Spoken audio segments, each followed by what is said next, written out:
এ থাম থাম থাম থাম, কি হলো রে? তাড়াতাড়ি বাইরে আয়। ওই দেখ আমাদের গাড়িতে মেয়েটার কি অবস্থা হয়েছে। সরি, কিছু মনে করেন না, আসলে আমরা বুঝতে পারিনি, আমাদেরকে ক্ষমা করে দিন। এই নিন রুমালটা দিয়ে মুখটা মুছে নিন। মেয়েটা কোনো রেসপন্স করছে না কেন? আমিও তো সেটাই ভাবছি। কি হলো, আপনি কথা বলছেন না যে? ও কারোর সাথে কথা বলে না। কেন? বাবু, এই মেয়েটার নাম হচ্ছে সালমা। ও আগে এরকম ছিল না, পড়াশোনায় খুব ভালো ছিল, আর ওর পরিবার ছিল খুব সুখী পরিবার। আজ থেকে 2 বছর আগে ও আর ওর বাপ মা এই রাস্তা দিয়ে হেঁটে যাচ্ছিল। হঠাৎ একটা অ্যাক্সিডেন্টের কারণে ও চোখের সামনে ওর বাপ মা মারা যায়। নিজের চোখের সামনে বাপ মার মৃত্যুটা দেখেও সহ্য করতে পারিনি। তারপর থেকেও এরকম হয়ে যায়, কারোর সাথে কথাও বলে না ঠিকভাবে। যে যেরকম দেয় তাই খেয়ে থাকে। হ্যাঁ তো বলি বাড়ি যেতে, তবুও বাড়ি যায় না, এখানেই বসে থাকে। কাকা এই টাকাটা রাখুন, ওকে কিছু খাবার কিনে দিন। আর এই টাকাটাও রাখুন, ওকে একটা ভালো পোশাক কিনে দিন। চল।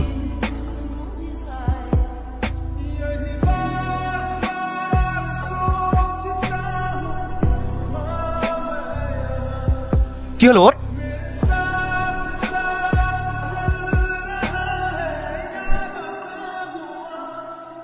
সামাদ, আমি মেয়েটাকে নিয়ে যাবো। নিয়ে যাবি মানে? কোথায় নিয়ে যাবি? একে আমি হসপিটালে নিয়ে যাবো, এর আমি চিকিৎসা করাবো, যত টাকায় লাগুক একে আমি সুস্থ করে তুলবো। এর অতীতের কথা শুনে আমার তো মন চাইছে একে সুস্থ করে তুলতে, কিন্তু একে নিয়ে গেলে কোনো প্রবলেম হবে না তো? আরে না না, কিছু হবে না, একটা অসহায় মেয়েকে সুস্থ করে তুলবো, আবার প্রবলেম কিসের রে? চ চ। স্যার, পেশেন্টকে কেমন দেখলেন? দেখুন, মেয়েটার মাথায় একটা সমস্যা আছে, অপারেশন করলে হয়তো ঠিক হয়ে যেতে পারে। ডাক্তারবাবু, অপারেশন করতে কত টাকা খরচা হবে? তাও মোটামুটি 5-6 লাখ টাকা মতো। ঠিক আছে স্যার, আপনি অপারেশন করার ব্যবস্থা করুন, যত টাকা লাগে আমি দেবো। তুই একা দিবি মানে? যা খরচা হবে আমি অর্ধেক দেবো। স্যার, আপনি অপারেশন করার ব্যবস্থা করুন। দেখুন, এই পেশেন্টের এই মুহূর্তে অপারেশন করা যাবে না। আমি 3 মাসের মতো মেডিসিন দিয়ে দিচ্ছি, আপনারা নিয়ম মতো খাওয়ান।